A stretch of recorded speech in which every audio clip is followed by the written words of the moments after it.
Le tourisme à la relance. Demain, la France rouvrira ses frontières aux étrangers vaccinés, mais elle aura de la concurrence. Oui, l'enjeu est de taille pour de nombreux pays, notamment chez nos voisins qui font désormais de la sécurité sanitaire un argument, Carole Ferry. Oui, l'Espagne, par exemple, a annoncé ouvrir grand ses frontières à toutes les personnes vaccinées, Baléares et Canaries compris.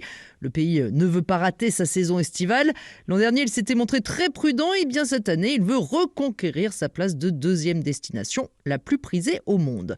Pour ceux qui ne sont pas vaccinés, un test antigénique suffit désormais, moins cher que le PCR. Un argument de plus pour séduire les ressortissants des pays dans lesquels les tests ne sont pas gratuits. La Grèce compte bien également redynamiser son économie touristique et pour cela, elle veut rassurer avec le concept d'île sans Covid. Une quarantaine d'îles grecques dans lesquelles tous les habitants ont été vaccinés.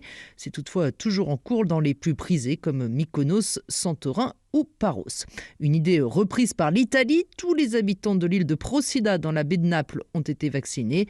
Capri veut faire de même. L'Italie qui veut également séduire avec ses TGV Covid-free, des trains qui n'acceptent que des voyageurs munis d'un test négatif. Et avec la réouverture aux touristes demain en France, nouvelle étape du déconfinement, jauge élargie à 65% dans les lieux culturels, réouverture partielle des espaces en salle pour les cafés et restaurants. Sujet d'ailleurs, la réouverture des cafés et restaurants au cœur du déplacement d'Emmanuel Macron dans la Drôme.